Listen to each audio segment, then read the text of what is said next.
Welcome to All Things Knights, the podcast for passionate Newcastle Knights fans. Join Foundation members Mowie and Trace as they bring you the latest team news, game reviews, player performances, club history, and everything happening in the world of the Knights. So sit back, settle in, and join us for another episode where we bring you the sugar, the spice, and everything Knights. This is All Things Knights. Welcome back to All Things Knights. This is episode 2. We've had some terrific feedback on the podcast, lots of positive comments. If this is your first time listening, welcome, and we hope you enjoy it. Just before we get into stuff, we have a sponsor on board, a corporate sponsor. How about that, Trace? Well, are you surprised? You sound surprised. Well, it's someone very well known to Trace and I. It's Sunrise Fitness in Bronco Road, Adamstown. We've both been members for a couple of years, and we patronise the joint 3 or 4 times a week. Steve Hendo and his crew are fantastic. Great variety of programs, great equipment, great people. Trace, anything to add? And if you go in and you mention Mowie and Trace, I know Steve and the team will look after you. That's it. So, welcome, as I said. This is my good mate and podcast partner, Paul Tracy. Welcome, Trace. And before we kick off, how is the ticker and blood pressure after Friday night's heartbreaking 1-point loss to the Roosters? Well, you can hear the disappointment in my voice. I suppose I was happy that my heart monitor only went off 3 times, so that's probably a positive. But look, more heartbreaking because they were 1-17 plus Lindsay Collins, so one almost their top side, and we were well down on troops, and we matched them all over the park. Yep. So we're going to dive way deeper than that a little bit later. But for those of you who are here for the first time, before we get too far in, let me tell you who we are and what do we hope to achieve with the podcast All Things Knights. We are 2 passionate Knights fans. We're both foundation members. 38 years ago, we put our hands up and we put our hands in our pockets to help build a foundation for the Knights. Trace reckons we've got about 800 home games between us. Some would say that we've got big mouths, small brains, and just a little bit of footy knowledge. But undoubtedly what we do have is strong opinions and the courage to share them. Sound about right, Trace? Absolutely, and I hope a lot of people will listen to our opinions because they're worthwhile hearing. Is that right? Is that what you reckon? Well, okay. All good. So what are we going to do in this episode? We're going to dive deeper into that round 21 loss to the Roosters, the full-strength Roosters. Everybody who knows the Knights would know that we've had a couple of absolutely crucial injuries at this state of the season. We're going to update that. We're then going to preview the round 22 away game against the Broncos. Trace had a request from one of our fantastic listeners for a little bit of extra information about one of the up-and-coming stars for the Knights, and we're going to cover that off. We're going to revisit briefly Controversy Corner as we did last time, and we're going to talk about what we think about the season so far, I guess. So, Trace, let's dive into the heartbreaking 1-point loss against the Roosters. Let me set this up. They were 3rd and on a 4-game winning streak. They were at full strength with Tedesco and Toya back. We were 6th, having had 2 consecutive 2-point losses. It was a home game. It was sold out. It was a beautiful winter's night. We were missing Ponga, Safidi, Saulo, and we were desperately needing a win. Trace, what about Jermaine McEwen? Jermaine McEwen, we were missing him as well. Trace, how did you see it? Well, before, when I made a prediction last week, when I sort of said the things that we needed to do, I talked about handling their middles. We'd handled Fanua Blake and Hazelton really well last week. We handled White and Spencer Leniu easily last week. Our young bloke stood up, and I want to particularly mention Brodie Jones in that too, when he came on, and the sort of things Brodie did. We shifted the ball a lot better. We gave Dom chances. Our kick chase was excellent. There are a couple little things where we let ourselves down, but the passion that this team is showing makes me bloody proud to be a Knight supporter. That's for sure. Yeah, I couldn't agree more. Look, the great Australian poet, Chrissy Amphlett, yes, famously once said, "There's a fine." Not on the HSC list yet, but you never know. There's a fine line between pleasure and pain, and when you think, Trace, we came so close to winning that game, and Justin Holbrook in his press conference acknowledged that if we'd have won that game, it might have been one of our most famous victories, but instead it's one of our most disappointing losses. That's how a fine line there is. And I suppose that's why we love sport, because it's the theatre and everything else. But, man, we were close to winning that. Well, we've been really close the last 3 weeks, but that was the one that hurt me the most because, they had everything going for them. I won't mention the referee. I'll let you do that later. But they had everything going for them, yet we still hung in there, but not just hung in there, made easy meters, ate up their forwards really well. We are so close to being a top 4 side. I'll leave it at that till later. Yeah, look, I think we spoke about that last time. Let's just reiterate, we are ecstatic about the season that we've had. It's not over yet, and let's cross everything and hope that we, that we finish as high as we possibly can. But when you think that we still hold a wooden spoon, and here we are, we're a hair's breadth away from being a top 4 side. It's just that little bit of polish and stuff. From my point of view, let's give out some sugar. I thought the grit, the determination, the composure, the effort across the park was absolutely fantastic. We had 84% completion. We had 53% of the possessions. You could argue that we had every chance to win that game. Holbrook said a couple of fantastic things in the press conference. He said they're fighting to the end. I'm proud of the style that we're playing. We're asking questions. We're fighting so hard and showing the team who we want to be for this community. The city and the whole region wants to see a side that plays tough and gritty, and we're here to inspire those people. So, I just think that sums it up. It just comes up to the horrible metaphor I mentioned last week about the green shoots. Well, the beanstalk is growing more and more each week for me. And what we're seeing with the young team that we've got, we're on the move, but we've got to make it count. Yep. Something else I picked up from the press conference from Phoenix Crossland, who was there as captain. He said there's been occasions where we've won and I haven't been as proud as I am tonight of that effort. Now, that's saying something, isn't it? It says a hell of a lot about how the team feels about each other and how they're fighting for each other. But again, it comes back to at some point in time, you've got to get over that line. And I suppose you'd say this team hasn't been together very long, particularly under Holbrook's philosophy. We're showing such positive signs this early in his tenure. You just got to hope that we might be creeping into that premiership window. Who knows how far away, but... If we're saying all these good things, why didn't we win? What were some of the things that cost us that defeat? I'm going to talk about the spice now, and I'm loath to do it because we were so damn close to us just being so ecstatic about that win. But I think, to be fair, I thought our kicking game was poor in the first half. I'm glad you said it because it's exactly what I think. There were Sandon put up a couple of kicks, and I think Dylan Brown did too before he went off, that didn't go very far, and they just didn't put pressure on back. Well, if you look at the difference with what Walker did with his kicks and what Terry Evans did with what we did, it's an area where we've got to improve. 100%. And look, I think both of those people that I mentioned, Sandon Smith and Dylan Brown, are quality people. Yeah. But some of their kicks weren't that good. Trace, we made a couple of crucial errors. The Bradman Best error in the play the ball at such a crucial time. We handed over possession. I think they scored off that. And, we made 2 other mistakes they also scored from. The first one, and can you believe it, we didn't get 6 to a scrum within 25 seconds. That's almost inexcusable, Trace. Penalty, Tedesco scores from that set. Second half at the northern end, the Ganinan side there, we've caught them 2 metres out from their line and play 1. Sam Walker gets up and pushes Phoenix Crossland. Shouldn't have done it. Trey Mooney wants to defend his mate, comes in over the top and whacks him. We lose a penalty. 2 plays later, they came down and scored. Yep. So they're the things we've just got to get out of our game if we want to be one of the better sides. I agree. And maybe those couple of things, maybe the 4 things that we've mentioned, are the difference between a Penrith. They just don't make mistakes. Their mistakes are very, very rare.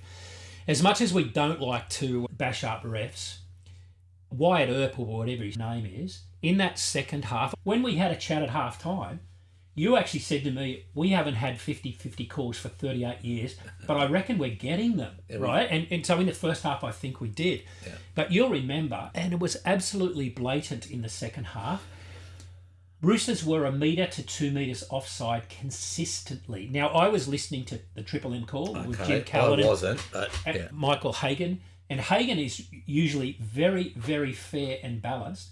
And he was going off like a pork chop about the referee and how he was consistently letting the Roosters be offside and we weren't getting the 6 again calls. That's a bit of spice. As much as I hate to blame refs, I'm not blaming the ref for the game. If you're going to talk about that, we get 2 people in the head bin for illegal play. We lose those people for 15 minutes each. Their 2 people stay on the field. Both were charged, both pleaded guilty, got fines. What the hell is going on? I can't blame the referee for that because sometimes I can't see, but I can blame the bunker. Yep. Absolutely blame the bunker. The first tackle of the second half, Roosters kick off, they handed it off to Francis Manuelua. He hits it up with vigour, gets smacked across the chops, stays down momentarily. You could see that the ref got a tip-off from the bunker. And then, as I said, I was listening to the Triple M call. Michael Hagan said, you know what? He's going off for a head injury assessment. This will be bin. Now, because I heard that, I'm watching Wyatt Earp, and he puts his hand up to his ear as if he's getting a tip from the bunker, and he does nothing. Now, just imagine, and I can't remember how far those 2 incidents were apart, but let's say first tackle of the second half of the game, he's in the bin. 13 against 12. One of the butchers. Yeah, it was. Well, actually, both incidents were the Butcher Boys. They were the Butcher Boys, yeah. With the greatest of respect to our Charlestown friends, the Butcher Boys. I have to say this, Trace, and I'm really loath to say it, but... Is this spice or sugar? It's spice. Yeah. With about 5 minutes to go, scores are locked up. Phoenix rolls a ball into the end goal on the 5th tackle. It rolls dead. Roosters get a 7-tackle set. They go up the other end and DCE ices the game for them. Okay, so just roll back the clock a little bit. Let's just say that kick doesn't go dead. We trap Tedesco in goal. We get a set, 20, 30, 40 metres out. We win the game. I have to say that about Phoenix. His 40-20 was magnificent. He is so important to us in that he plays solidly and gives great service as dummy half, and then he moves into the middle and gives one of our middles a break, and he plays 80 minutes wholehearted. And on Friday night played 5'8" for a while too. Yeah. So I mean, we're so lucky to have him. He's a standout, but it's just those little things. Yep. All right, I'm over it. It's time to move on. Yeah. So let's talk about next Saturday night's game at Suncorp. Beware the wounded Broncos. I read today that they have a mathematical chance of playing finals. I don't think they have. Even the Brisbane fans are saying our season's over. They won't defend their premiership. But when you look at them, and I had a look at them today, 1-19, it is a world-class team. When you look at the quality of those players, it will be a big crowd. I think that they have the highest average home crowds. They're in the 40,000s.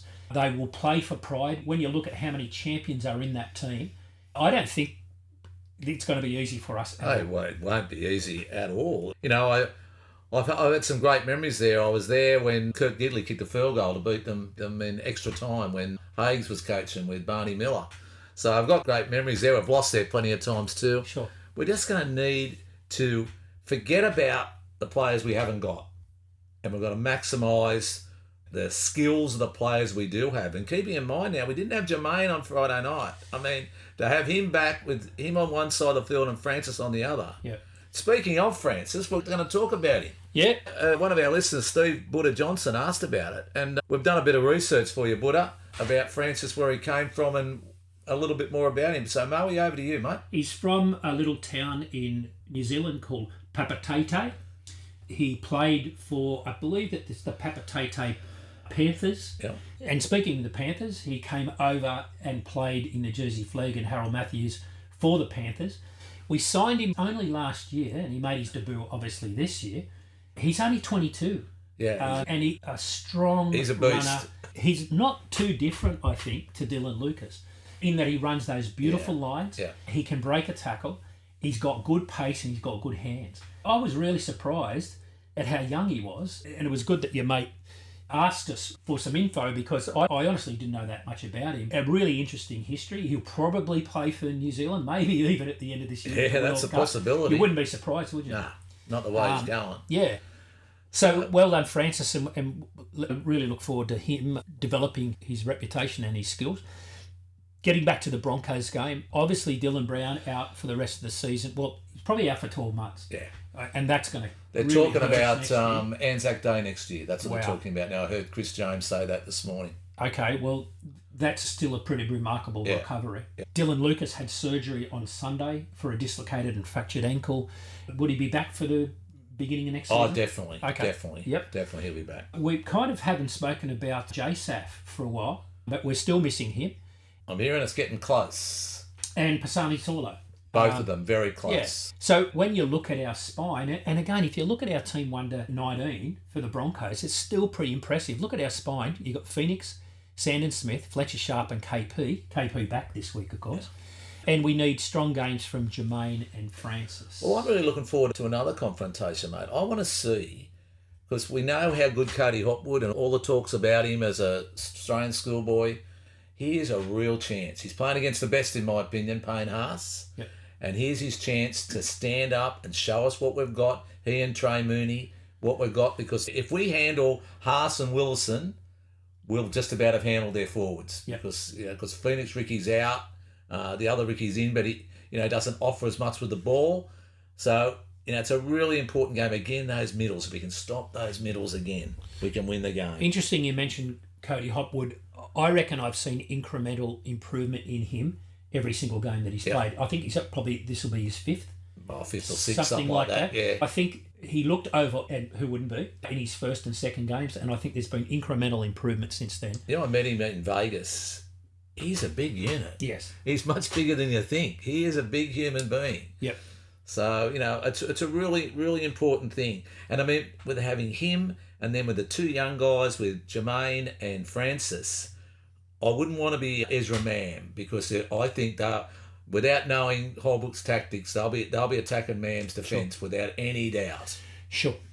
Okay, so let's pencil in the win. We've got the Raiders the week after, and I'll be down there for that. Yeah. It's conceivable that the Broncos get us and the Raiders get us, and then, Trace, we're looking at maybe falling off the cliff of the The arc, only thing that's saving us is with your win games early in the season, you buy yourselves a bit of time because everyone else is playing each other. Yep. And helping us in that regard. Look, I'm going to say quietly confident, but not stupidly confident. Yep. But I'll tell you what I am confident about. We'll play well. Yep. That's what I am confident about. Yeah.